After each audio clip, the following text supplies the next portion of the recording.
اور وہ فرمائے گا کہ گناہگارو تم آج الگ ہو جاؤ۔ اے آدم کی اولاد، کیا میں نے تم سے کہہ نہیں دیا تھا کہ شیطان کو نہ پوجنا، وہ تمہارا کھلا دشمن ہے، اور یہ کہ میری ہی عبادت کرنا یہی سیدھا رستہ ہے؟ اور اس نے تم میں سے بہت سی خلقت کو گمراہ کر دیا تھا، تو کیا تم سمجھتے نہیں تھے؟ یہی وہ جہنم ہے جس کے تمہیں دھمکی دی جاتی تھی، جو تم کفر کرتے رہے ہو اس کے بدلے آج اس میں داخل ہو جاؤ۔ آج ہم ان کے منہوں پر مہر لگا دیں گے، اور جو کچھ یہ کرتے رہے تھے ان کے ہاتھ ہم سے بیان کر دیں گے، اور ان کے پاؤں اس کی گواہی دیں گے۔ اور اگر ہم چاہیں تو ان کی آنکھوں کو مٹا کر اندھا کر دیں، پھر یہ رستے کو دوڑیں تو کہاں سے دیکھ سکیں گے؟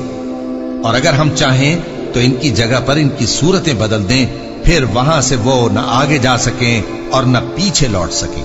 اور جس کو ہم بڑی عمر دیتے ہیں تو اسے تخلیق میں اوندھا دیتے ہیں، یعنی اسے بچپن کی کمزوری والی حالت کی طرف لوٹا دیتے ہیں۔ تو کیا یہ سمجھتے نہیں؟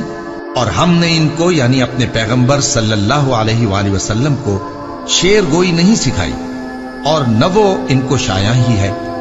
یہ تو محض نصیحت ہے اور صاف صاف قرآن ہے، تاکہ اس شخص کو جو زندہ ہو خبردار کرے اور کافروں پر بات پوری ہو جائے۔